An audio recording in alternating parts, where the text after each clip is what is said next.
Real quickly before we begin, I want to thank this video's sponsor, CarMarshal.com. CarMarshal.com can save you lots of money on buying used or new vehicles, cars, trucks, school buses. If you want to save money, I'll have a link in the description down below. I know I'm going to... Former officer charged with attempted murder.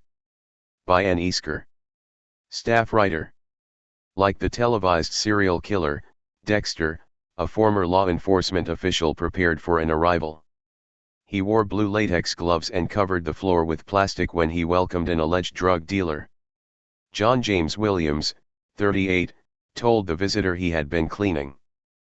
But he didn't reveal that he had been searching online earlier that day for words such army knife fatal, fatal fight lethal blow, fatal spots on the human body, fatal knife lethal blow. This, in part, is what led Charlotte County Sheriff's detectives to arrest Williams, of the 21500 block of Gibraltar Drive, Port Charlotte, on a charge of attempted premeditated murder. Williams worked outside of Florida as a law enforcement officer. At 11:28 a.m., he invited his drug dealer over, texting "Yo-yo and you available," following up that he needed 3 dough balls, according to the arrest affidavit. The two had previously discussed Williams purchasing $800 of narcotics according to the affidavit. The day before, the victim gave Williams $100 worth of narcotics as a favor. He expected to collect the money when he came over that afternoon. When he arrived, the two smoked marijuana together, but the victim got nervous when Williams kept grabbing at his right rear pocket, thinking he might be concealing a gun. He went to leave, placing the narcotics on a side table when Williams displayed a serrated kitchen knife and stabbed him in the neck, he later told detectives. The victim tripped backwards over the couch, where Williams stood over him again, continuing to try to stab him. The victim was able to grab the blade of the knife and break it off, stabbing Williams back until he was able to stand up and flee. He ran to his vehicle, but the door was locked. He was losing blood and became disoriented when Williams came outside holding an extendable metal stick, he later told law enforcement. The victim ran through the backyard to a road, where others came to his aid. When Charlotte County Fire and EMS arrived, they took him to a landing zone where he was airlifted to Lee Memorial Hospital. His wound was consistent with a knife stab above the left collarbone, according to the affidavit. While deputies were securing the scene, Williams' fiancée approached and told them Williams had been stabbed at their home, but she knew nothing about the incident. She had called him while leaving CVS, and he told her not to come. When she came home anyway, a neighbor told her Williams had been hurt and she shouldn't go inside. Williams initially told investigators a black male he didn't know had knocked on his front door and attacked him with a knife. However, investigators determined the evidence supported the victim's story. A large amount of blood was spattered inside the front doorway and throughout the living room, indicating the altercation occurred inside. On the dining room table, there was a police/security duty belt and an expandable baton. Outside in the grass, detectives found a blade belonging to a serrated kitchen knife with the handle broken off and missing. Blue latex gloves were found in the trash can outside. In a second interview, Williams admitted to knowing and inviting the victim over with the expectation of an altercation. He claimed he was not the one who stabbed first, and he did not recall the internet searches found on his phone. Williams was arrested Thursday on a charge of attempted premeditated murder, a first-degree felony, and is being held at the Charlotte County Jail with a $500,000 bond. Email, aeasker@sun-herald.com.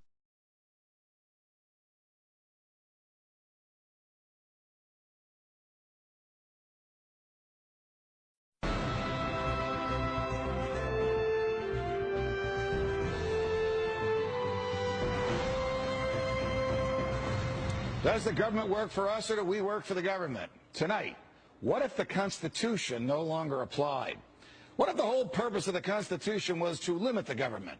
What if Congress's enumerated powers in the Constitution no longer limited Congress, but were actually used as a justification to extend Congress's authority over every realm of human life? What if the president, meant to be an equal to Congress, has instead become a democratically elected, term-limited monarch? What if the president assumed that everything he did was legal just because he's the president? What if he could interrupt your regularly scheduled radio and TV programming for a special message from him? What if he could declare war on his own?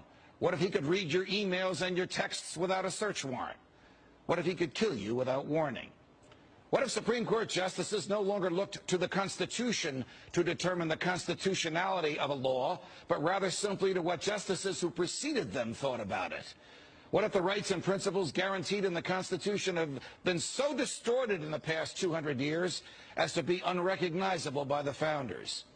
What if the 50 states were no longer sovereign entities, equals to each other, and parents of the federal government they voluntarily constituted? What if the states were mere provinces of a totally nationalized and fully centralized government? What if the Constitution was amended stealthily, not by constitutional amendments duly ratified by the states, but by the constant and persistent expansion of the federal government's role in our lives? What if the federal government decided if its own powers were proper and constitutional? What if the Constitution were no longer the supreme law of the land?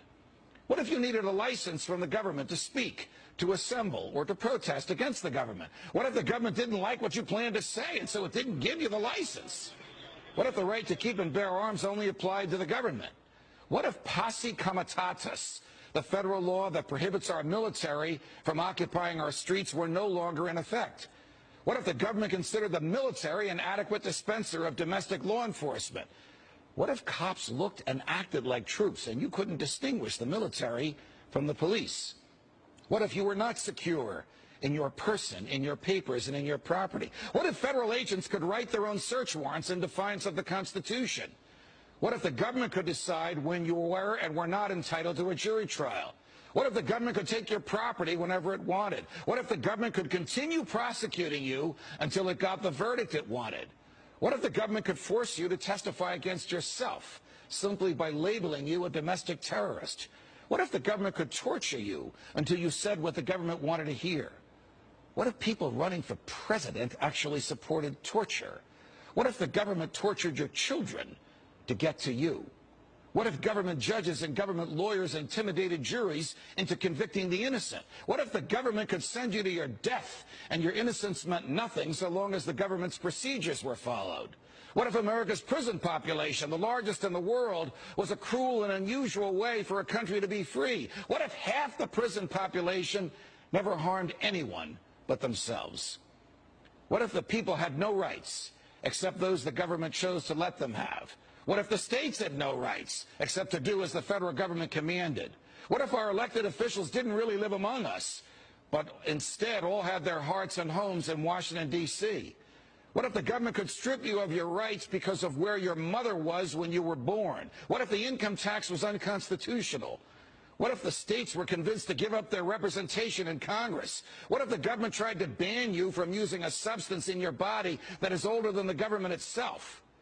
What if voting didn't mean anything anymore because both political parties stand for big government? What if the government could write any law, regulate any behavior, and tax any event? The Constitution be damned. What if the government was the reason we don't have a Constitution anymore? What if you could love your country but hate what the government has done to it? What if sometimes to love your country you had to alter or abolish the government? What if Jefferson was right? What if that government is best which governs least? What if I'm right? What if the government is wrong? What if it is dangerous to be right when the government is wrong?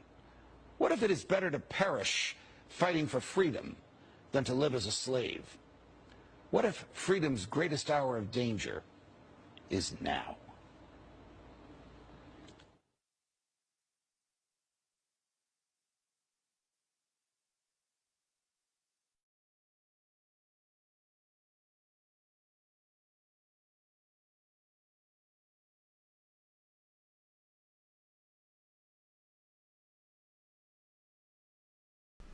Hey Charlotte County, this is Charlotte County COPWATCH, and I just wanted you to know that I am using this stuff under fair use, and also remember to like and subscribe this channel.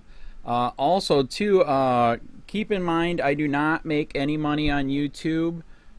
This is 5 hours work a day, you know, fighting for freedom.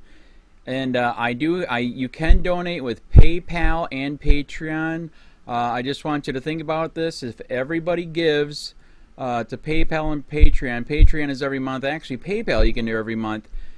I have 12,000 subscribers. If everybody gives, I can quit my regular job and go full-time investigations on Charlotte County and possibly even more and beyond. So just keep that in mind.